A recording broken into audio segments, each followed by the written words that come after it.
सिंध जी नियाणियुनि खे छा पैगाम ॾियणु चाहींदी आउं त सिर्फ़ु ई चवंदसि जेतिरो थी सघे पंहिंजे पेरनि ते पाण बीहो, क्योंकि कॾहिं हर को घर वारो तव्हांजो साथ कोन ॾींदो।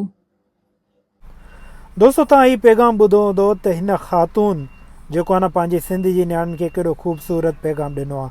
हीअ ख़ातून डिप्रेशन में अची करे पंहिंजो अंत पई हाणे जामशोरे जी पुल ते ऐं दरिया जे किनारे ते बीह करे खेसि माण्हुनि हिनखे बचाए वठनि था ऐं हाणे हुकूमत जी कंहिं इदारे में मौजूदु आहे। अनफॉर्चुनेटली डबल मास्टर्स कयल आहे। बदकिस्मती सां असांजी सिंध हुकूमत हिननि खे का नौकिरी जॉब न ॾिनी आहे ऐं जॉब्स सेल कयूं वियूं, रिश्वत जे ॾिनियूं वियूं ऐं अहिड़ियूं जेके सिंध जूं नियाणियूं ख़वातीन लिखियलु पढ़ियल आहिनि, जेके टैलेंटेड आहिनि, जेके डबल मास्टर्स कयूं वेठियूं आहिनि, उन्हनि खे नौकिरी न मिली। हिननि हीअ डिप्रेशन में कीअं आया, हिननि जी शादी थी मैं बि 15 खां 30 ॾींहं हिननि जे बकोल डिवोर्स थी वई।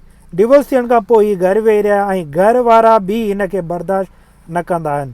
हीउ उहो लम्हो हूंदो आहे, हीउ उहो वक़्तु हूंदो आहे जॾहिं इन ख़ातून खे, हिन नियाणी खे आथत या हौसलो ॾिनो वञे हा, बट अनफॉर्चुनेटली उनजी फैमिली जे अंदरां हिन खे जेको न प्रेशराइज़ मतिलबु हिननि खे बर्दाश्त न कयो वेंदो, पोइ हीअ मुसलसल डिप्रेशन में रही ऐं काफ़ी टाइम रही ऐं पाण खे रोकींदी बि रही, पाण खे रिलैक्स कंदी बि रही। लेकिन बिल आख़िर हिकु उहो ॾींहुं आयो जॾहिं हीअ अलमंज़र पुल जामशोर जे किनारे ते बि पंहिंजो अंत पई हाणे, लेकिन खेसि माण्हुनि हिन खे बचाए वरितो।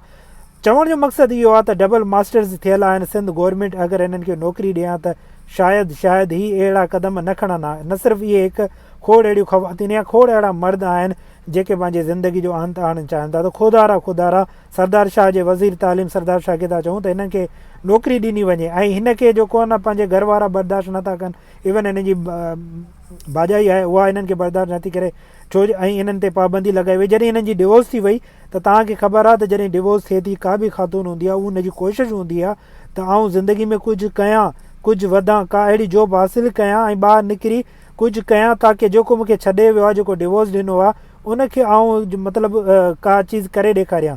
सो अनफॉर्चुनेटली बदकिस्मती सां उनखे हौसले ॾियण जे बजाए उनखे जेको आहे न बर्दाश्त न कयो पियो वञे, उनखे मैंटली टार्च कयो पियो वञे, ज़हनी उनखे सुकून न पियो ॾिनो वञे। अहिड़ा खोड़ सारा केस थींदा रहंदा आहिनि। असांजी गुज़ारिश आहे त ख़ुदा उन्हनि जी सपोर्ट कयो, बांह ॿेली थियो। जेकर सपोर्ट नथा कयो त उन्हनि खे फ्रीडम ॾियो, आज़ादी ॾियो, जीअं उहो पंहिंजी जॉब्स हासिलु कनि, पंहिंजे पेर ते बीहनि। हिननि जो कहिड़ो ख़ूबसूरत आख़िरी पैगाम हो त सिंध जूं नियाणियूं पंहिंजे पेर ते पाण बीहण जी कोशिशि कनि। पंहिंजा जेके रिलेटिव आहिनि, इवन की पंहिंजे घर जा मेंबर जेके आहिनि, पेरेंट्स आहिनि, उहे बि तव्हांजो साथ में बि न ॾियनि।